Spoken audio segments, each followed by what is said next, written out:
Hello, the power of ostinato. Rhythmically, impulsively, syncopated as well, thematic, melodic, harmonic, at all levels. It seems to be a speech made music on a given pitch.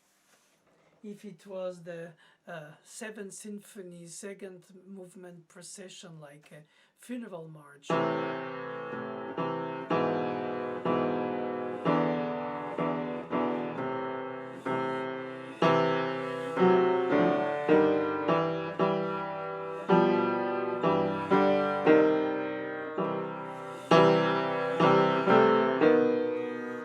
Some think they are spoken syllables of music. And if it's the beginning of his Waldstein sonata for piano, it is combined the pulse, the harmony with the chords, and the melodic theme of the material that is the leitmotif, all in one.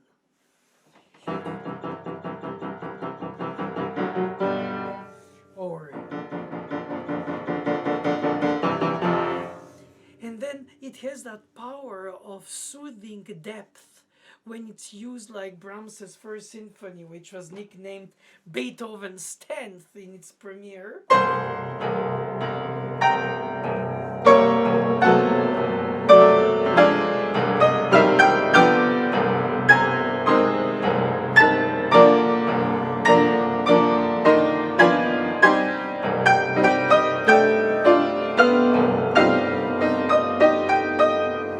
It seems like the tragedy is more meaningful when you have the harmonic motions, the melodic movements of this opening in C minor, but it's on the ostinato repeated note, almost as if translating through the symbolism of it, death, toll, bell, something that cannot stop, like a pulse that goes to its bitter or beautiful end. It's not about a before and an after. It's not like a scale.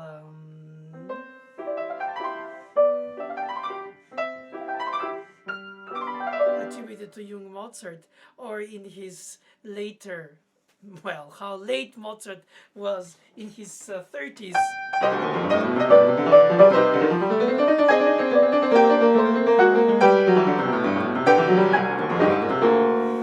The C minor concerto, those scales are incredible thunderstorms, not decorative, not only harmonic, but really driven like a ostinato, except it goes with the scale. Of course, when he wants to do ostinato, he does, like in the D minor, fantasy.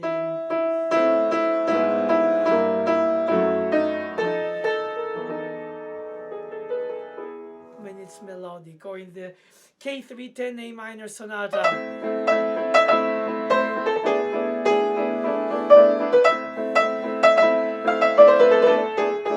And of course, each of these notes has a different syllabic meaning for a statement of a. It's like almost like spelling with conviction some words that are supposed to go directly to our heart, especially here being, according to the historians, written at the death of his mother in Paris. Of course, if he had written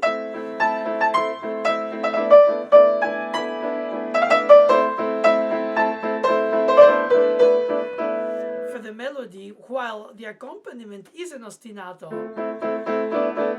for once he abandons the so practical pattern of accompaniment of Alberti.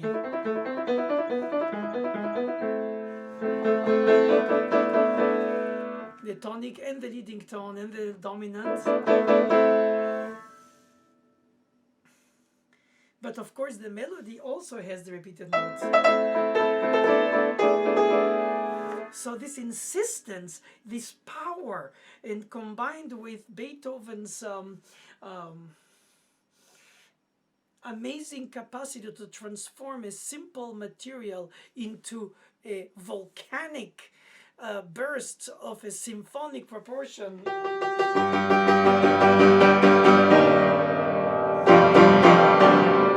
Of course, the theme is sol, sol, sol, mi, fa, fa, fa, re. But on top of a sol, sol, sol, sol, sol, sol, sol, sol, g, g, g, g, g, g, g, g, ge, ge, ge, ge, ge, ge, ge, ge in Deutsch. It's equally important to have the moving patterns of the descending thirds, be it simple, but because of Beethoven symbolically, it takes a dimension of a statement. But the repeated note.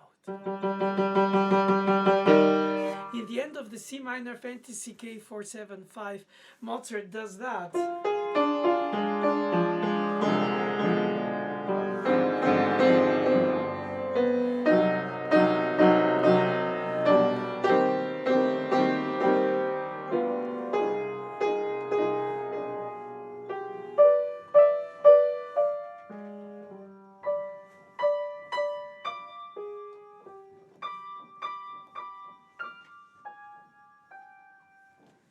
And this was in C minor, decades before Beethoven's Fifth Symphony. I have no reason to suspect, and besides, who am I? Nobody. Beethoven, Mozart, it's borrowings among geniuses. But the point is that it's all in an eloquent and persuasive, rhetorical speech, statement, convincing, where you can get rid of the melodic contrapuntal expression and summarize all the notes into one note, all the melodic lines into a single repeated or held note, in a very contrastingly in atmosphere tender and sound painting for the background of the piece introduction. Lily Boulanger's Nocturne starts with this series of very tender Cs, which happen to be the dominant, to the violin's entrance.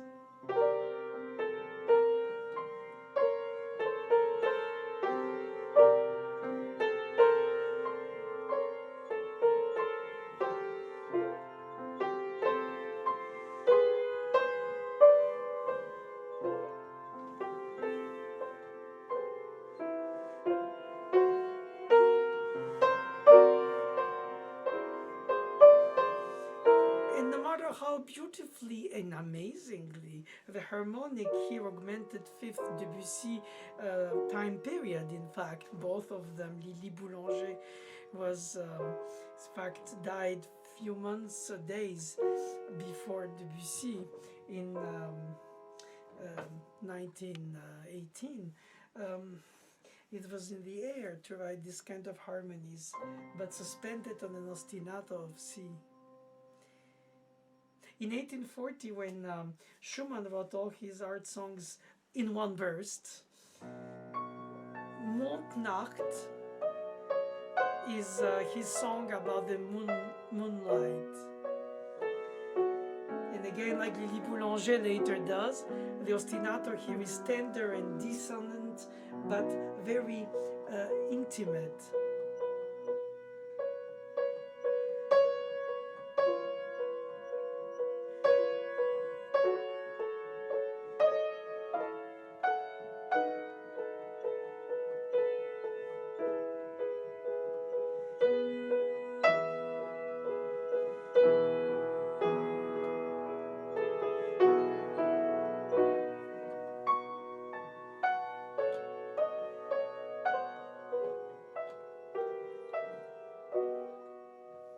So yes, you can have the repeated energetic, driven like Waldstein, or dreamy like Mondnacht by Schumann.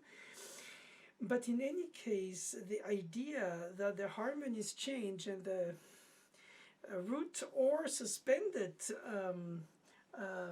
ostinato in the top or in the middle create a sense of either returning or holding, not dropping and not wanting to give up. For instance, at the end of the Andante of the second partita's opening sinfonia of Bach's partita,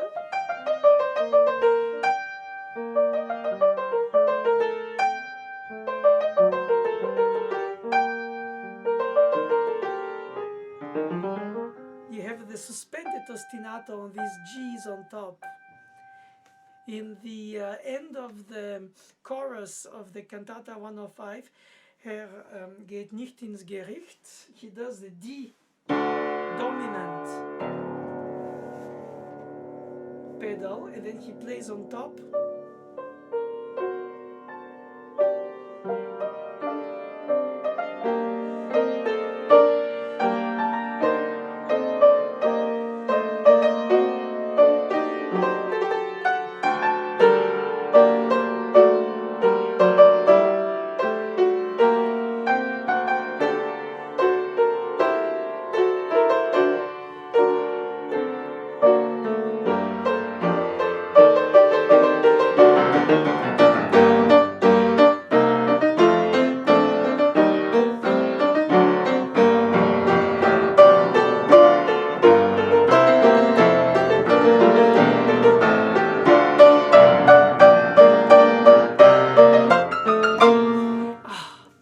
But that's not for this section, it's for the one before, the long dominant pedal, as we call it, harmonically, which he wrote symphonically here with instruments when often as an organist he did improvise and write. For instance, the C minor fantasy, he has this low C holding on the feet with the pedal and then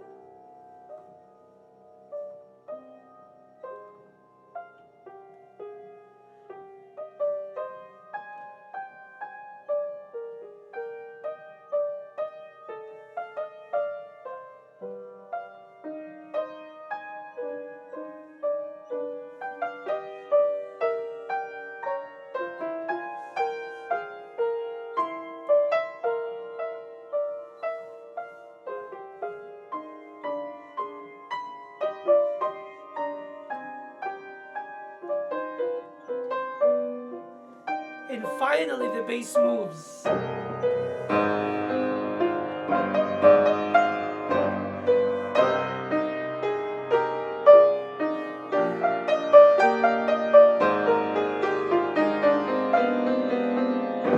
To the dominant.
dominant, he starts with inversions in the two top parts.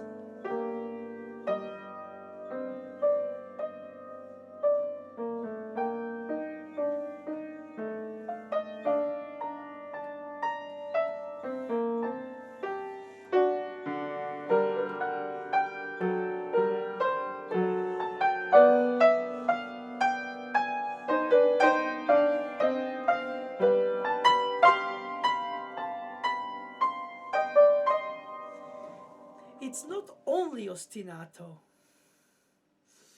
It's not just an example to prove a point academically. It's because I find that these music pieces written by composers like him and Mozart were written as an expression of some kind of profound humanity elevating itself spiritually through the liturgical as well as through the even mundane music. But it did have a way to connect profoundly, directly to the listener's heart. Of course, you can say the chromaticism also is recognizable in the descent of the lament of the Passacaglia or the Chaconne. Yes, you recognize it too. You recognize any pattern that is repetitive, a motivic obsession. And when it's a repeated note or held note, of course on the organ there was no decay, so that was... he does write in Cantata 8, Wann werd ich sterben, liebster Gott. Duo for two oboes with pizzicati of strings. And then the flute playing very softly repeated notes. And the text talks about when will I die? Our finitude. So the toll of the bell announcing the death, he does, well, he's Mozart too.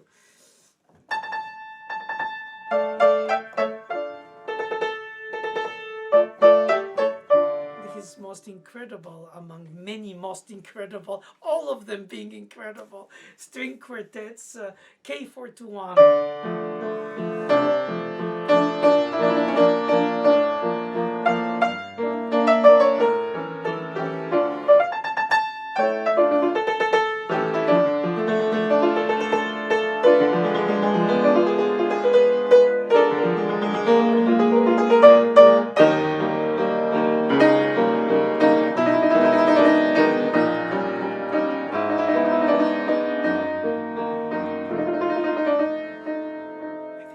Amazing inharmonic modulation.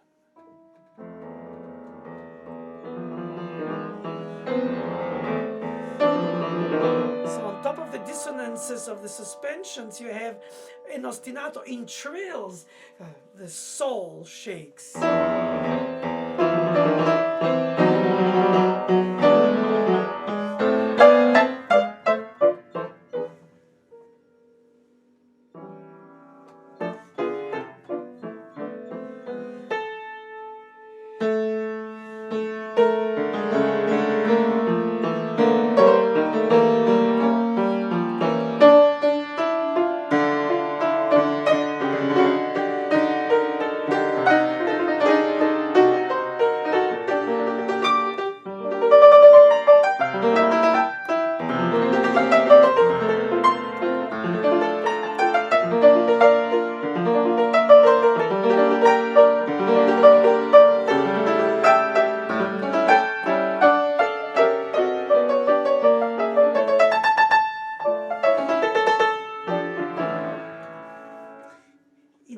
The repeated note goes from tender to alarming. How can one not operatically see this as an effect as well as a connection to the human psyche that's almost alarmed and alerted by this situation? In the last movement he has, and then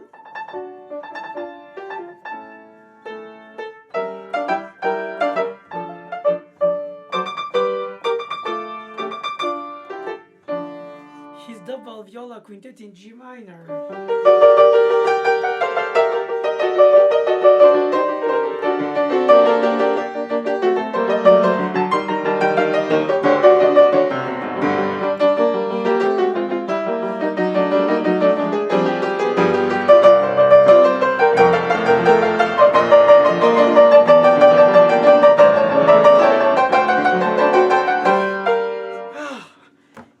I get overdriven so much, it's emotionally pumped. yes, stylistically this, instrumentally that, time period this, time period that. But to be honest, I think that at the core, the ostinato is the root, the necessity to hold to something when everything else, like time, passes between the fingers of your hand, like sand, when some drama happens and you lose a loved one to the eternity of the abyss of time. How can one not translate that this way, but through a type of ostinato? The rhythm part of it is a little bit more like a, I would say, dramatization element, if compared to when it's held or trilled, or when it's repeated, or when it's eventually written so that it's syncopated. In Triana by Albeniz, from book 2 of Iberia.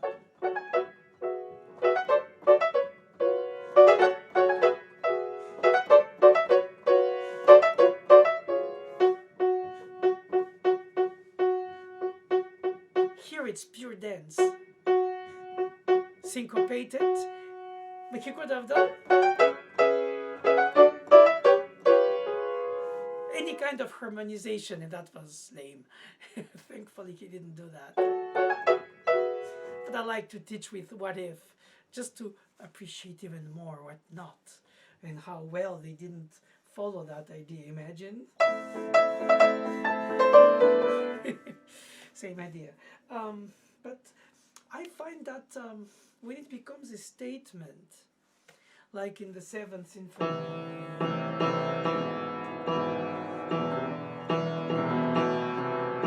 he introduces a melodic line inside.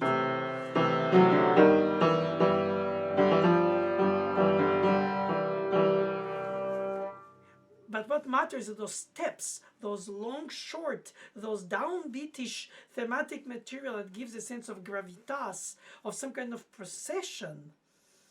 When Bach writes his Cantata 127, aria is the soul, die Seele ruht, is in peace. You have two recorders that Bach uses for the repeated notes on the top, and the oboe for the aria before the soprano.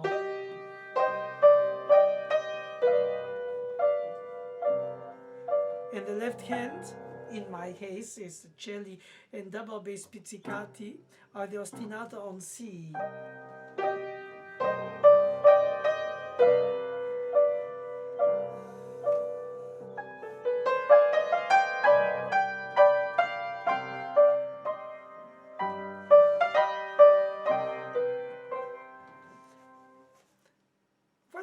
Does all that have in common? Probably only the fact that we live in the 2020 now, supposedly.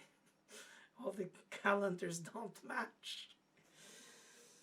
But regardless, we live, what I meant to say, chronologically after this incredibly strong statements, or emotional, or tender, or powerful, or deep, or insisting, using the repetition, the held, or the rhythmicity of the ostinato, of the held tone, that the harmonies move around, the melodies move around, the melodies become repeated notes too, is a device, you could call it, that is used by many composers in such a different time periods.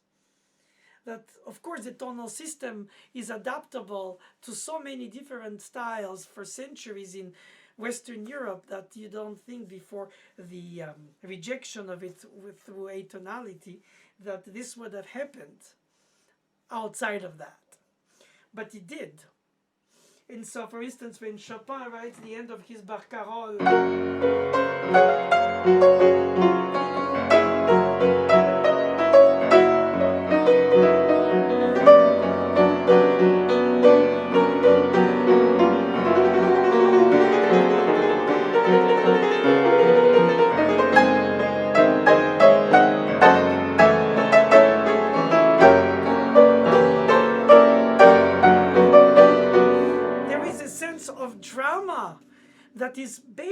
fact that all these harmonies, chromatic and descending and minor, and the melody in the right hand and the left hand chordal are based on an F sharp that is repeating itself,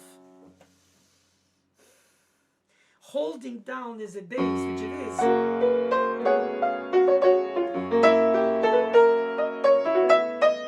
Of course, he uses the chromatic scale descending, which is the lament.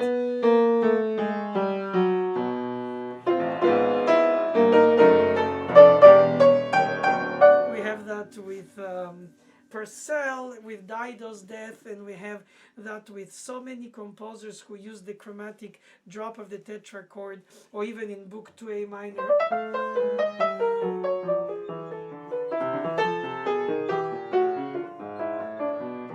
So the descending chromaticism in minor, it's a decay, it's a disaster, it's expressing it, meaning not the music, of course. The lament, the drop, the Sisyphus rises back to the tonic and then drops.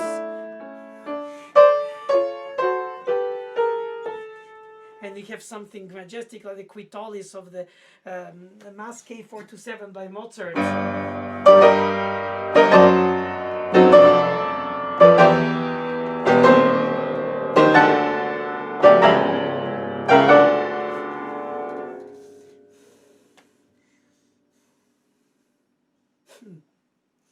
And in the Chopin is the chromaticism dropping, but on the ostinato holding.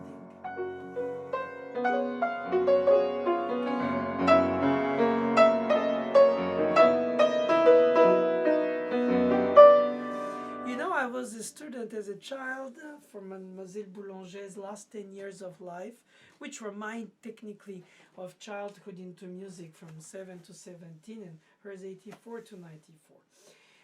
That said, I presented when I was 10 a concerto that I had composed.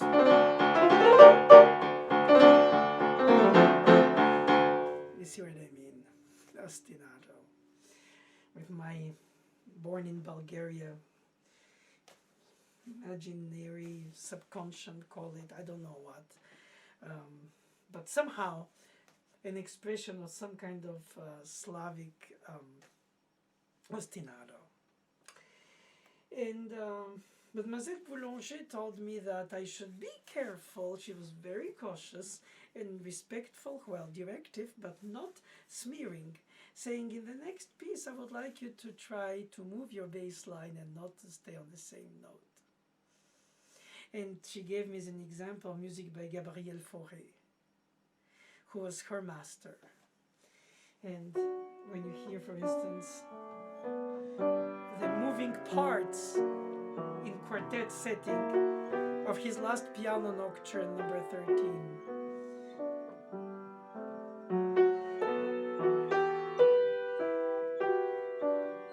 You have this perception of all the voices moving at the same time, even if joints in patterns that are not disjoint. Or his sixth nocturne.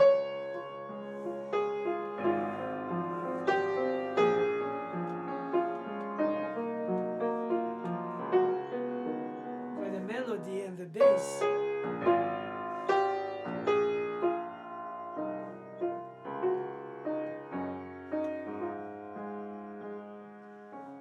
Are in fact two melodies surrounding the accompaniment harmonically arpeggiated. Beethoven does that in the Pathétique slow movement, sandwiching the accompaniment. So he has moving bass.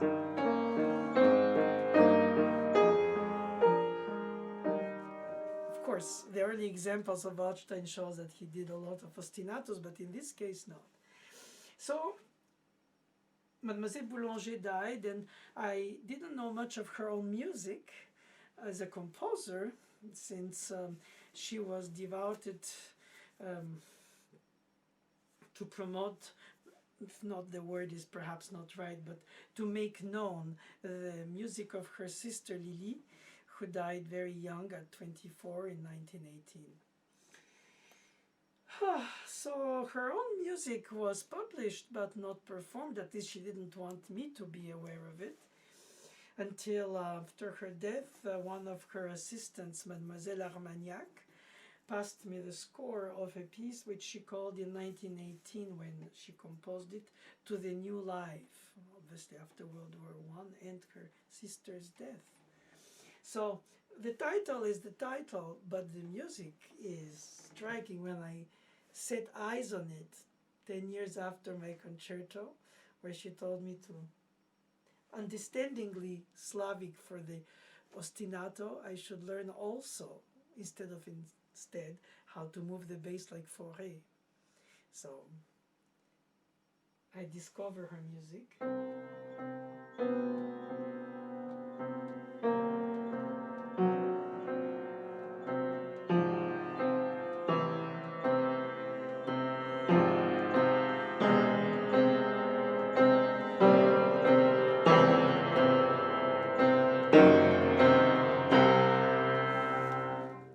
Can you imagine what shock, emotional, for the beauty, depth, profoundness of this piece, which is quasi, if not in its own way, more Rachmaninovian than Rachmaninoff when he was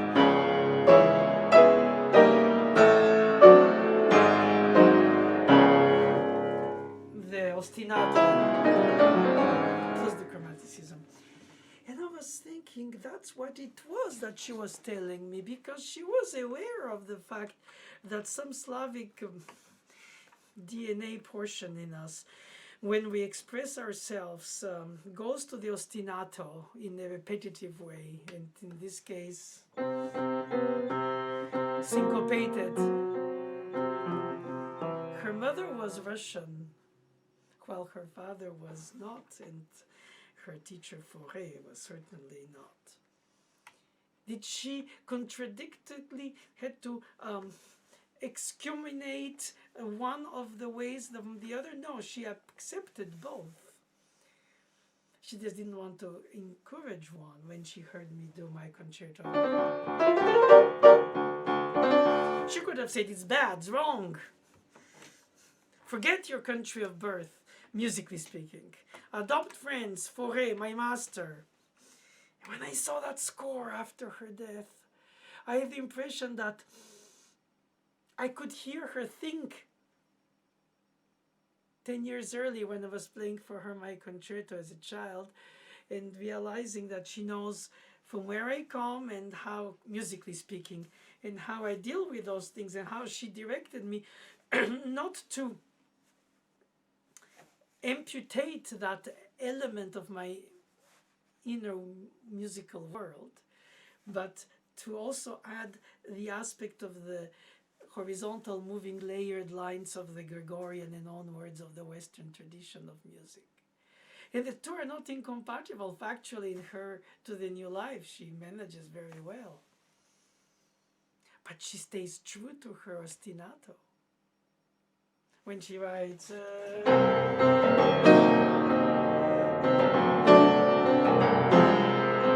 semi-chromatic chords.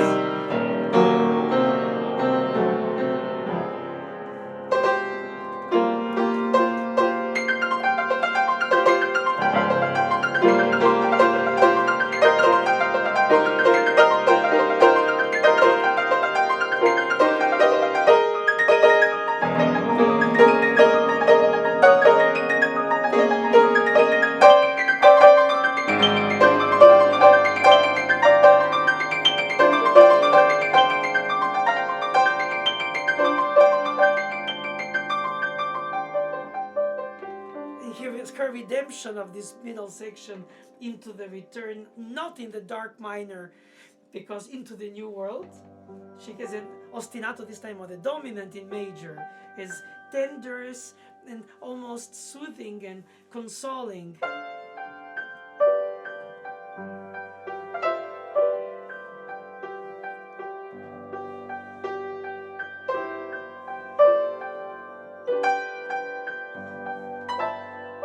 Of course, I'm aware that, and you too, when you hear something like this, that she does music tone painting.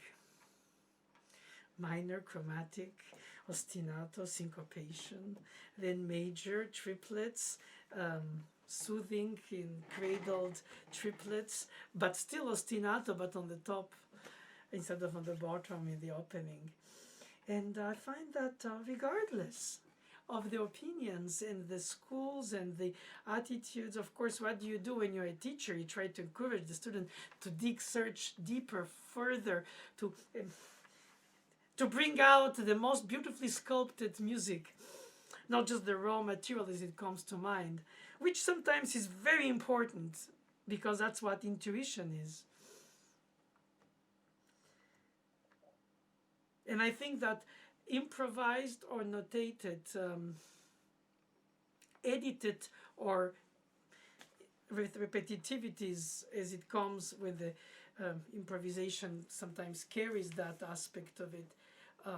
The ostinato is somehow the tool that allows you to settle in and also move out of. Of course, the movements of the melodic lines that are in invertible contrapoint, they don't relate to a melodic line or to a bass line, ostinato or harmonic. They relate to moving parts that can be in any direction. In fact, they float in the air without gravity. That's how you hear in a quartet the writing. And you realize that a lot of the Western music has developed from the Gregorian chant further up into this kind of horizontal layering of the melodic notes. And some of them are harmonic, but in melodic setting. Some are the thematic material, and some are the rhythmic material. And I think that when a composer has to express either something they're commissioned, either something that is meaningful to them, through a language that is common to most, at least during their short lifespans of time of the 17th, 18th, 19th century, until the early 20th century, where the tonality was said goodbye by some. And so until then, they could express themselves fully within the same rules of the game, with the hierarchies of the tonal system, the perfect, plagal, cadence, and punctuation, and delayed expression with the deceptive. That sounds in the melody like conclusive, but it's a delayed tactic. And then you hear things like the 4 parts Mass by Bird, where really the voices behave like in a perfect society of people.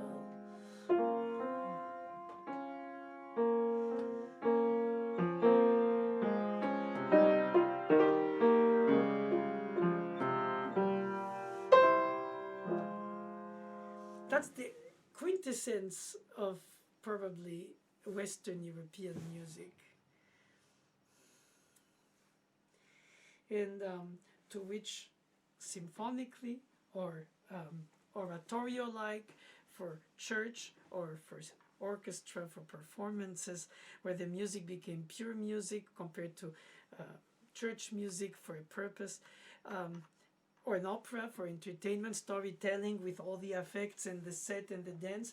In other words, film today, or perhaps video, and on and on and on. Music is the language that talks to the human psyche. And the ostinato, as diverse it is through the centuries, and it's in its purpose as well as its communicative intensity or suggestive, penetrating pain or penetrating opinion, something that enters in you trickling and you cannot get out of it, even if all the other parts move. This one stays, so either you hold on it, not to drop, either you rise through it. So there is a lot of ways to look at the ostinato as a tool by itself, but when you integrate it in a psychological, emotional, thematic storytelling, charged with enthused energy, music, drive, more than energy, but also I find that it's marvelous to be able to recognize the tool in its diversity of usage and its necessity to be used by so many composers who had nothing to do with each other in time periods. And today we can, more so than they could for their own past, since they had very little or less action possible to connect to it, because they didn't have access to all these scores, let less recordings. Perhaps today we have too much and it stops our inspirational freedom to be creative rather than interpreters. But on the other hand, it makes us more knowledgeable. And I think the knowledge for the sake of it, and I've been through this as a child, studying a lot and intensely every day, as well as a teacher, demanding from the students such attention of self search to extract the best of what they do. So yes, you can be aware of the chromaticism as one device, of the ostinato combined or separately, the hemiola rhythmically for the pulse, or all combined. And you can have Brahms and you have other composers, but somehow the style is so different that you don't notice right away. For instance, the second opus 118 by Brahms, the melody is so pure and fresh. You really forget in a way that you have an A ostinato.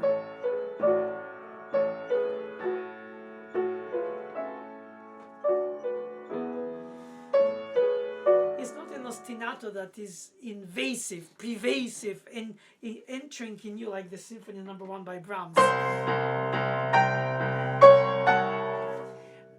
But it's there.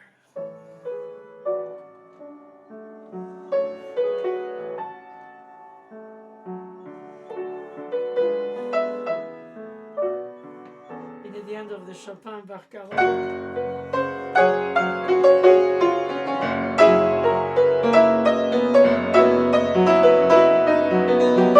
Of course, the more things go on the top of that bass ostinato, the more you hear it, but you forget it because you're taken overwhelmed by the beauty of these voices, like in Bach's cantata 105.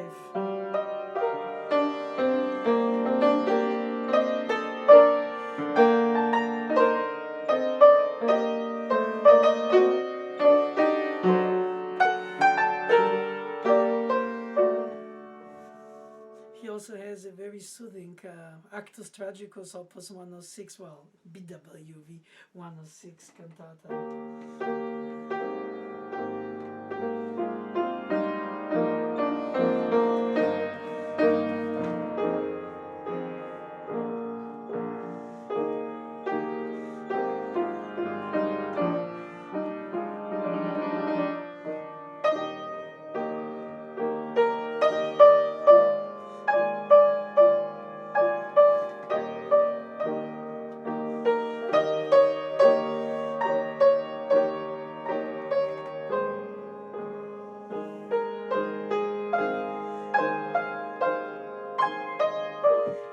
How he premeditated all these examples to make his point. All conference givers do that and ignore all the other pieces that don't have it in order to prove the examples of different styles that use the ostinato, as if that is an idée fixe of every composer. Well, you know, in part it is. Of course, I agree that I am guilty as charged. In order to prove my point, I find in my memory library of different genres of music pieces that strike my heart, soul, and being, that happen to have ostinato in one form or another, held, syncopated, repeated, on top, of the bottom, the middle, soothing or dramatic, effective or hinted. But you know, the more you will hear now ostinatos in pieces that you will hear, the more you realize that they're there. It's just a question of awareness, the hearing, the awareness of the hearing. How to hear everything going on. Sometimes too much is going on. Sixth voice fugue by Bach, 100 people, 1,000 people performing a symphony by Mahler with choir, or even a string quartet following the viola in the middle of all the other parts that are charismatic, melodic, and bass. He has to train your hearing. And so once you're aware of it, you start seeing hemiolas, chromaticisms, laments, ostinatos everywhere. Before, you were not aware, or if you were not so fully aware. And it's okay. You listen to it for all what it brings to you. It's not just one element that defines it. Here analytically I extract to bring it out in order to make you aware of it if you weren't already, which most likely you were. So I'm preaching converts. But it doesn't hurt to be mentioned, and the fact that through so many centuries of expression that varies into the different socioeconomic times and historic elements of different situations, from wars and revolutions, independences of countries, and then national music heritage, and then the music of the oral transmission. And then yes, you do think, I mean, why is it that the theme in the Greek concerto couldn't be more Norwegian and modal is based on an ostinato on A and now the relative C major. But that's not all, because then he moves. As José Boulanger would say, move your bass line.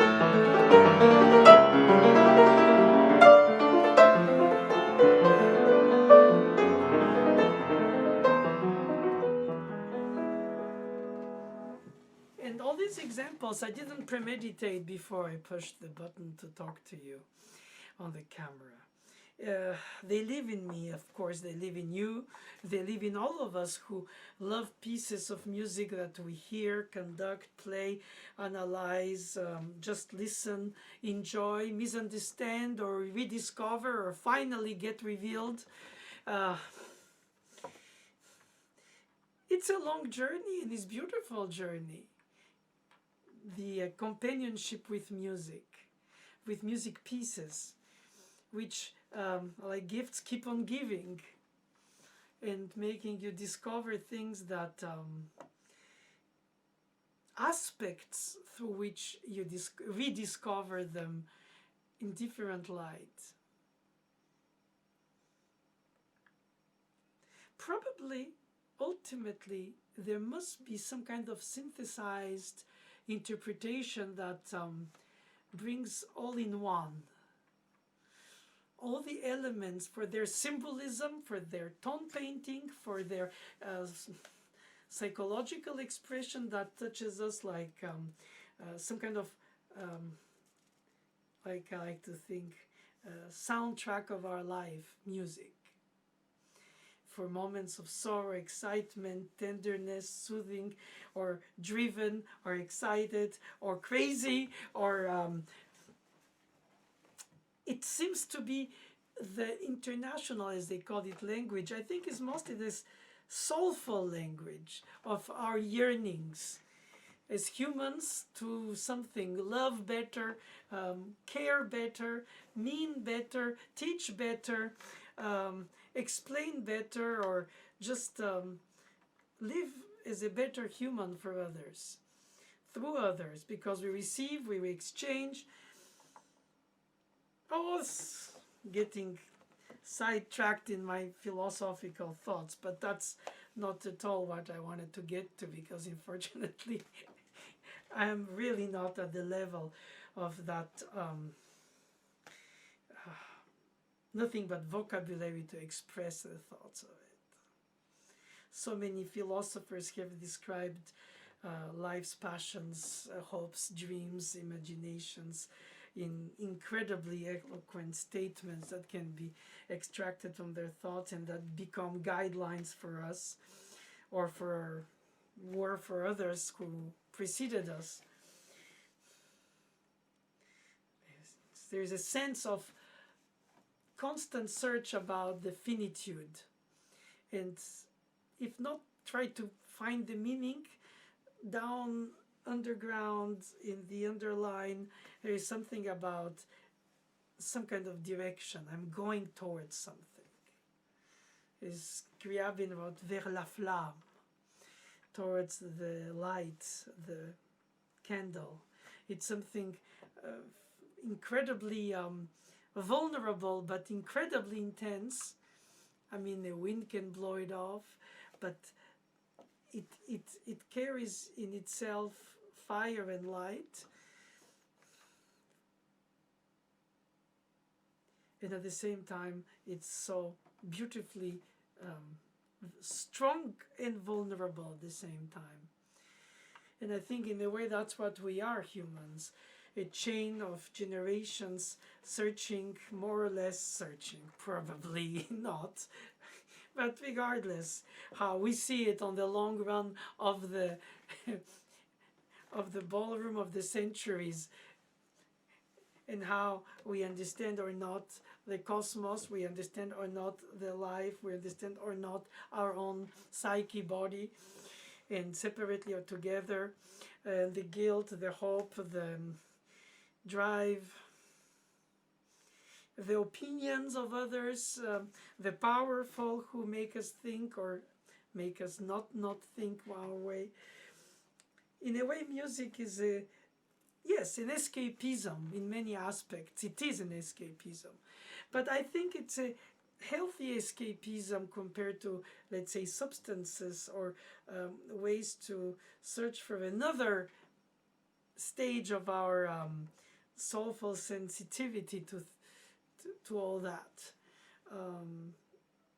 Personally, it has been the case that I have been always a vibrant membrane to music, and it fulfills, overwhelms me, as well as drives me to be always, as Mademoiselle Boulanger said, I have to continuously share what I have received.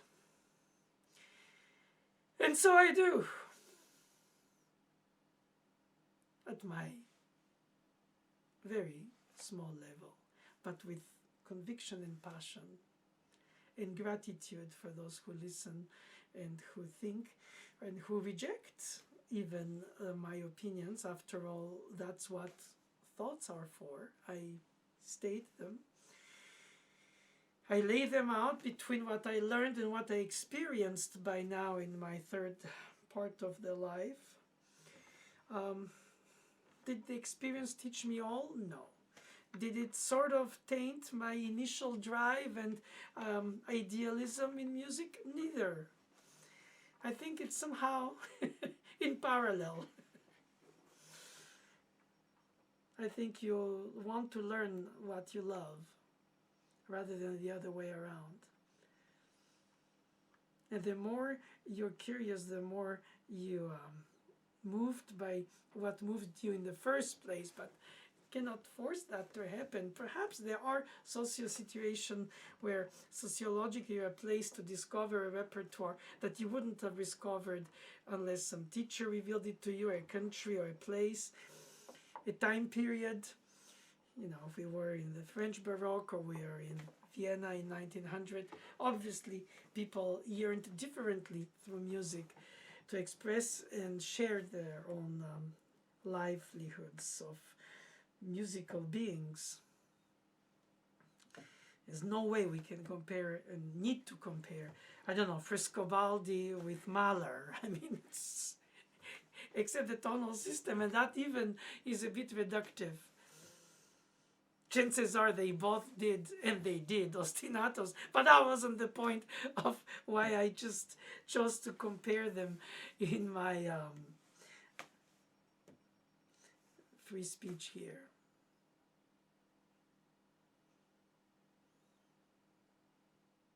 Thank you.